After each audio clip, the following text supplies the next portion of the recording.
Hello friends, I am Arpit and I am here with today's analysis. Today is 16th of March and we are going to deal with two very important topics which are in news. The first is India's atmospheric testbed. The government of India has launched the first phase of India's atmospheric testbed in Madhya Pradesh.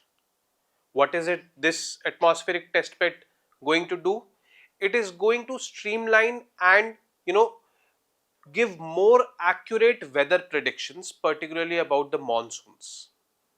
Monsoon, where India receives around 70% of its rainfall. Rainfall, very important for the farmers, where around 45 to 50% of India's workforce is employed in, that is in agriculture. So it will supplement the data from the satellites, and this ground observatory will validate it and give more accurate information to the users about weather predictions. This will help us devise more better policies with respect to agriculture. That is the main purpose of this. Next is AI and elections. 2024 is considered to be the year of elections, where more than 64 countries are expected to go under polls this year. More than half of the world's population will be voting this year. And there is a general consensus that AI will be used and misused in the electoral processes worldwide. Actually, in the recent past, there have been multiple examples where AI has been misused. There are three major threats. First is that misinformation and disinformation will be spread a lot by using AI. Second is there will be more and more usages of deepfakes. And the third is that micro targeting of the voters will be done by using AI by the leaders. These are the threats that are there with respect to AI in elections. Those need to be taken care of. Now, starting with the first topic, that is India's atmospheric testbed. Now, it is generally believed that scientific innovations, whenever you do, those scientific innovations should be targeting the benefit of the people, the benefit of the society at large. Those scientific innovations should not only be confined to the laboratories, they should have their impact on the overall society. And with this thing in mind, we start this particular topic, that is atmospheric testbed. India's atmospheric research testbed in central India was inaugurated in Silkheda in Sehore district, located about 50 kilometers northwest of Bhopal in Madhya Pradesh. Funded by Ministry of Earth Sciences, it is basically housing 25 high-end meteorological instruments for studying vital cloud processes. Meteorological means related to weather, studying weather phenomena associated with monsoons over central India's monsoon core zone. Now, spread over 100 acres, this ART has been developed by Ministry of Earth Sciences for rupees 125 crore rupees. The Indian Institute of Tropical Meteorology, Pune, is in charge of the operations of this atmospheric research testbed. Now, till now we've seen the facts about atmospheric research testbed, where it will be. It will be in Madhya Pradesh, Sehore district, which is the responsible ministry or nodal ministry, Ministry of Earth Sciences, cost involved, and who is responsible for operations. But we have not addressed this core question, what is atmospheric research testbed? We need to address this core question as well. Now, this is what this facility aims to conduct: ground-based observations of weather. Now, since it is related to meteorology, and meteorology is study of weather, the parameters like temperature, wind speeds, etc., and in situ observations of transient synoptic systems like low pressure areas and depressions that form in the Bay of Bengal. See, these low pressure areas or these depressions, they act as attracting points. The winds get attracted towards these low pressure areas or these depressions. And when these winds come, they bring rain with them. This is basically the significance of these low pressure areas or depressions that form in the Bay of Bengal during southwest monsoon season from June to September. Studying these systems and their associated cloud parameters will be used to generate high volumes of data over a long period. And by this data, improvements can be made to obtain accurate rainfall predictions.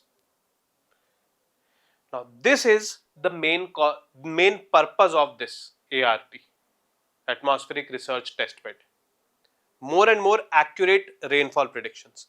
The setup at ART will also be used for calibrating and validating various satellite-based observations, part of weather predictions and forecasting. So, it will also take into account the data received from satellites. The weather predicting satellites have been launched by ISRO. So, that data plus this data, this will lead to more accurate predictions. This is what the purpose is. Why is atmospheric research testbed important? Now, at present, 45% of India's workforce is in the agricultural sector. Although the GDP generation from this agriculture sector is less, much economic activity cannot happen over there. It has its own limitations. But, majority of the workforce is still employed over there. So, we need to give that labor force or workforce more and more accurate information about weather so that they can plan their activities accordingly to minimize their losses. Much of Indian agriculture is rain fed. Rain fed means dependent upon the rain, as is cultivation along the monsoon core zone in central India, which spans the central India region from Gujarat to West Bengal. So, majority of it is rain fed. If I talk about the entire country, only 40% of the agricultural land is irrigated, 60% is rain fed. And in that central zone, if I talk about, from here till here, this is MCZ, the monsoon core zone. Here, maximum is rain fed. And here, this, ART is in central India. So, this ART is doing weather predictions so that those farmers who are dependent upon rain-fed agriculture can plan their crops accordingly. And why only the farmers will benefit out of it? The government will also benefit out of it, no? It can create policies like, we can, increase irrigation facilities with this pace, with this intensity, in this region, in that region. Those policy implementation will become more scientific in nature, formulation and implementation, because we will be having accurate weather prediction reports. With global warming or climate change also coming into picture, this becomes more important. Although global warming and climate change can disrupt the accuracy of predictions, but yes, with global warming or climate change into mind, the need for such kind of technologies or need for such kind of, I would say, stations, that is the ART, becomes more and more. So, we are at the right time installing ART. Southwest monsoon season accounts for 70% of country's rainfall. Average rainfall is 880 mm. So, out of that, 70% is received during the southwest monsoon period. Southwest monsoon comes from here, that is southwestern region. So, that is why it is known as southwest monsoon. Why is it important to have data about monsoon in central India? We could have data about other regions, but why about central India? So, let us look at this. Now, studies have correlated all the the all India rainfall performance to the rainfall received over central Indian region. So there is a correlation between, the monsoon or the rainfall received in central India and the overall rainfall received in the entire country. The India Meteorological Department issues rainfall forecasts for country's 4 homogeneous regions. The first is north, second is west, third is east, and fourth is south, peninsular India. In addition, it issues a special rainfall forecast for the MCZ, that is the central India, which is considered India's food bowl. A lot of wheat grows over here, a lot of rice also grows over here, and there are other food crops which grows. We might all have heard about the MP wheat. So it is like this. Central India therefore acts as a natural laboratory for scientists and meteorologists to perform a hands-on study of Indian monsoons. They can record data and make observations about the allied systems, clouds, and other associated physical and atmospheric phenomena or parameters happening in the central part of India. There is already mentioned that there is a correlation between all India rainfall performance to the rainfall received over the central Indian region. Now, which instruments are part of ART? This also we should know. ART is equipped with more than 2 dozen. There are 25 high precision instruments over there, and it is 72 meters high. This particular laboratory, we can call it a laboratory obviously. So ART will house India's tallest meteorological tower. Some of the instruments deployed are athelometer for performing aerosol studies. Aerosols are basically droplets suspended in the air. A cloud condensation nuclei counter, laser ceilometer to measure cloud sizes, micro rain radar to calculate raindrop size and its distribution, how it is distributed, rainfall is distributed, and what is the size of the raindrop. A Ka band cloud radar and a C band Doppler weather radar to help track the movement of rain bearing systems over this zone. Rain bearing systems are the clouds which are rain bearing clouds which are having that moisture content in them and have that capacity of precipitating down. So all these things will be there, which will definitely increase the accuracy in weather prediction. How much rainfall is going to be there, when it is going to be there. So these kind of predictions can be done. Next piece of news is AI and elections. When I talk about AI, artificial intelligence, so I have talked too much about it in my previous videos. And we've covered a video on deepfakes. We've seen how AI is being regulated, or government is trying to regulate AI in the country, in which it wants to minimize its negative impacts on one side and it does not want to compromise on its potential on the other side.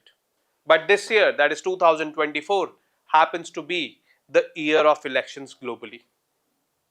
More than 64 countries are expected to go under polls this year, and more than half of the world's population will be voting this year.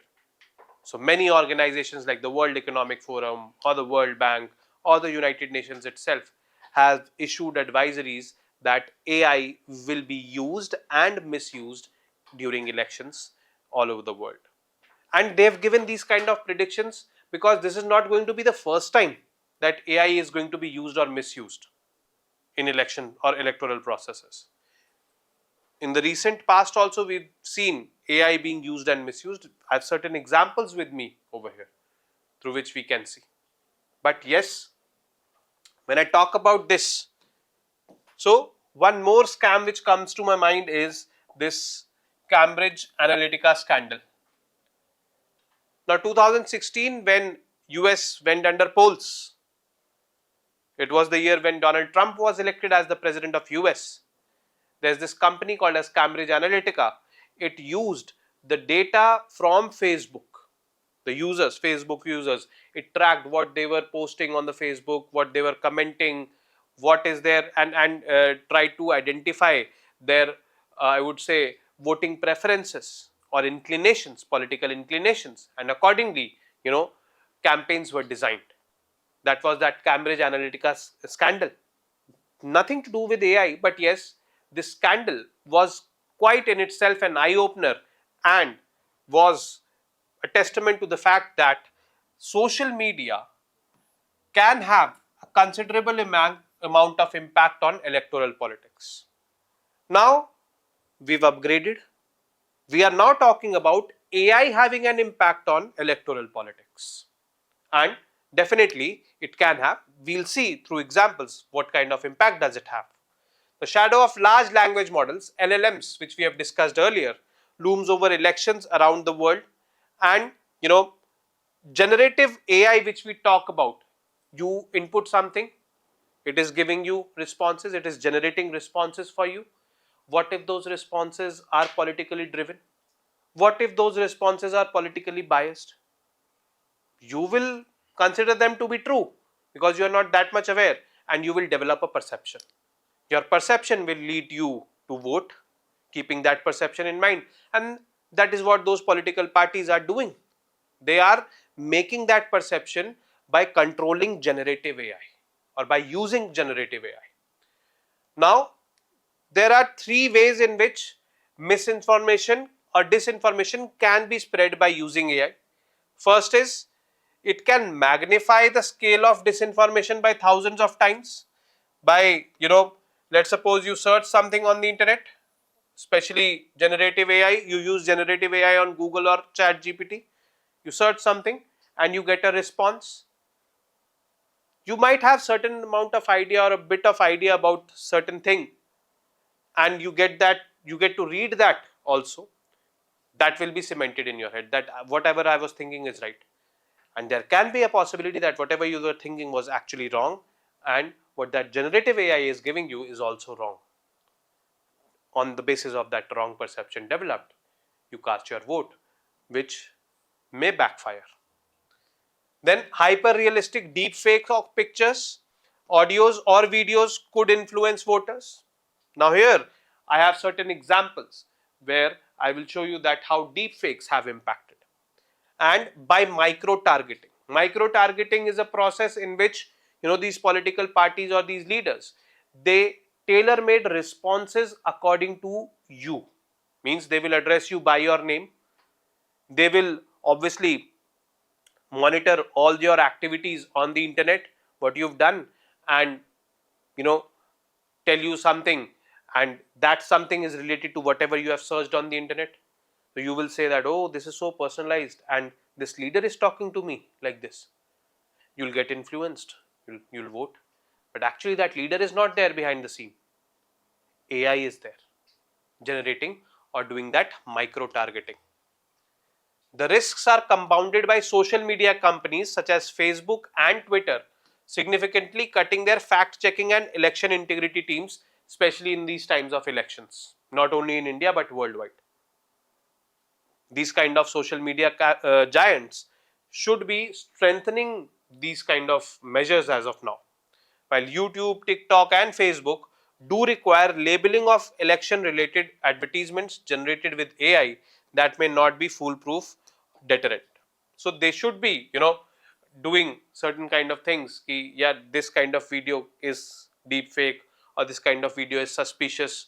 We cannot 100% prove the authenticity of these kind of videos. So this should be the responsibility of the social media giants, but they are reducing their teams, and means they are not going for monitoring such kind of content which is being circulated on the respective platforms. Now I have three examples in front of me, fakes around the world, where AI was used to, I would say, manipulate the results.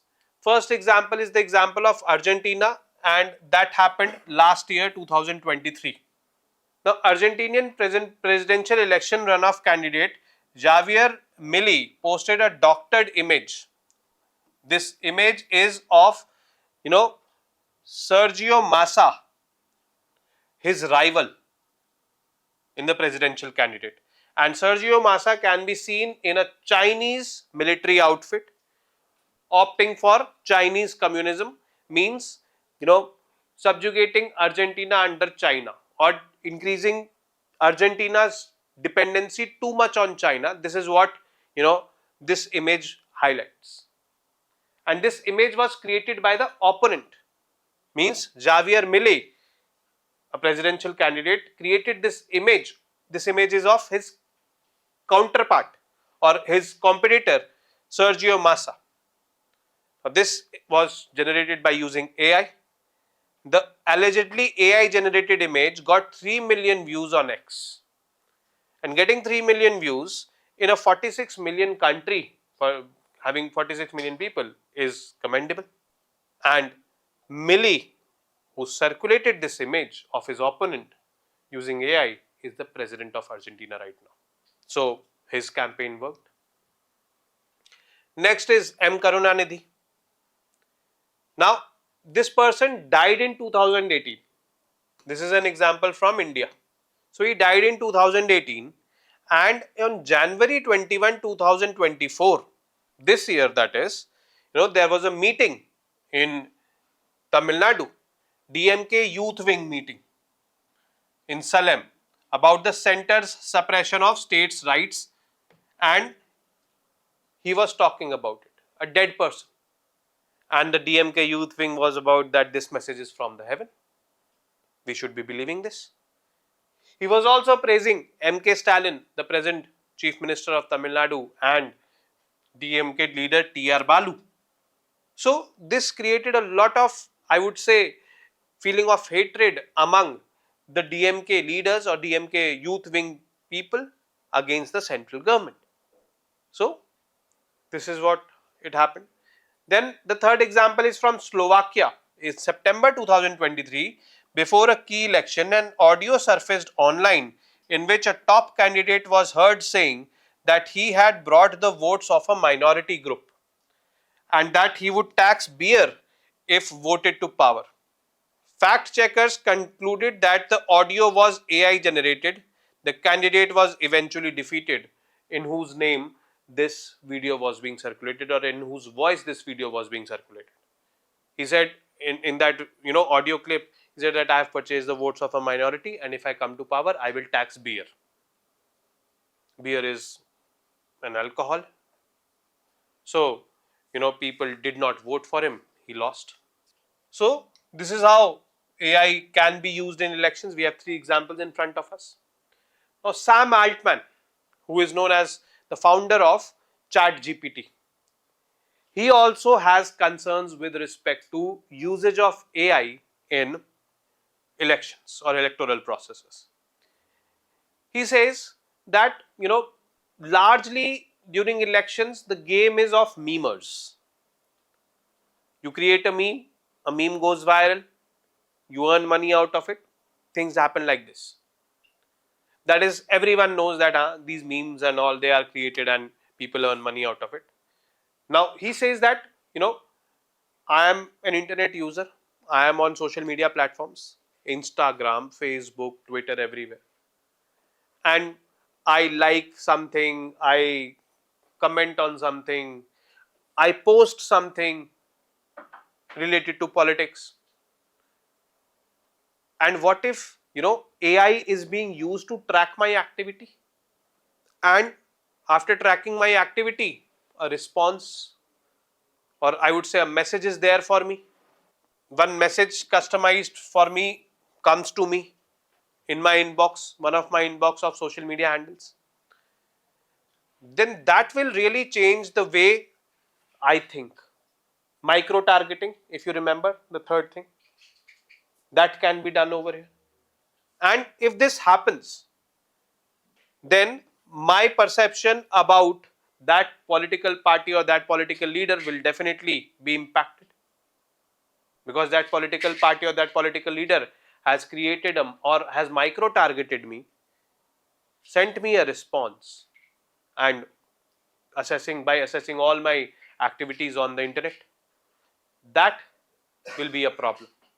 And I, in my dreams, can never imagine that AI can do this. Yes, AI can do this. AI can, monitor my activity on the internet, and accordingly, it can generate responses to me or send messages to me. There are certain steps taken by the government of India in this regard. But, as the standpoint of government of India with respect to AI is that we will be regulating the negative aspects of AI simultaneously we will be promoting its usage so that we do not cripple the growth potential of AI in the country. But negatives have to be controlled. That is what the philosophy or the principle of Government of India which has been adopted for regulating AI. Now, the Indian government has asked digital platforms to provide technical and business process solutions to prevent and weed out misinformation that can harm society and democracy. Minister of IT and Communication Ashwini Vaishnav had said that a legal framework against deepfakes and disinformation will be finalized after the elections. So, for deepfakes and disinformation, provisions will be finalized after the elections. But as of now, government has said it has issued an advisory to the companies such as Google and OpenAI and to those running foundational models and wrappers that their services should not generate responses that are illegal under Indian laws or threaten the integrity of the electoral process.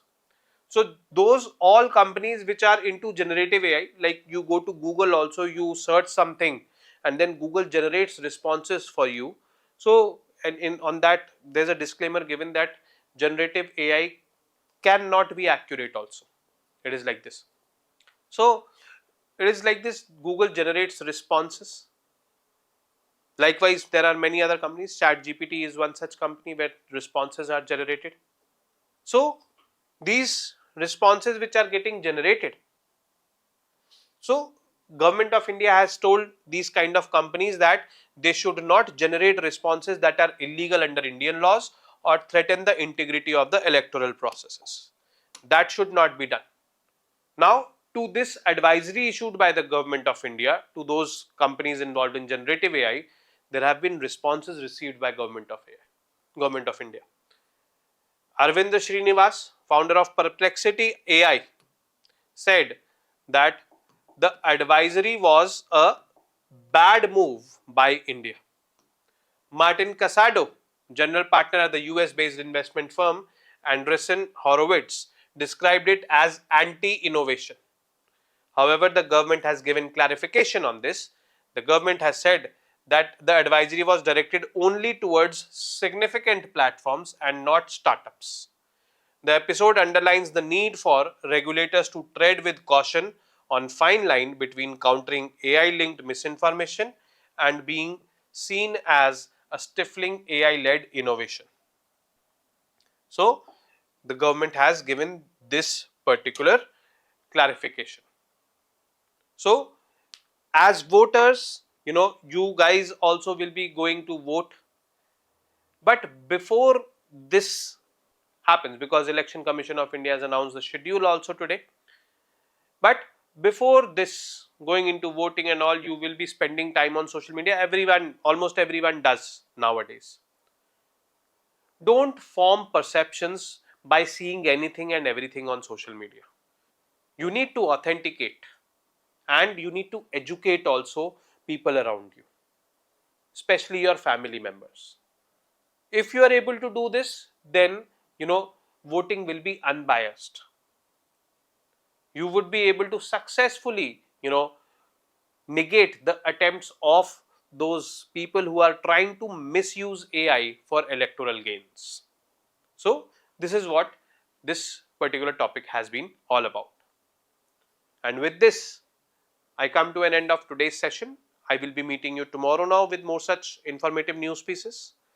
Till then, you guys very well know what to do. Keep studying, keep reading, keep writing, and most importantly, keep revising. Namaste. Jai Hind.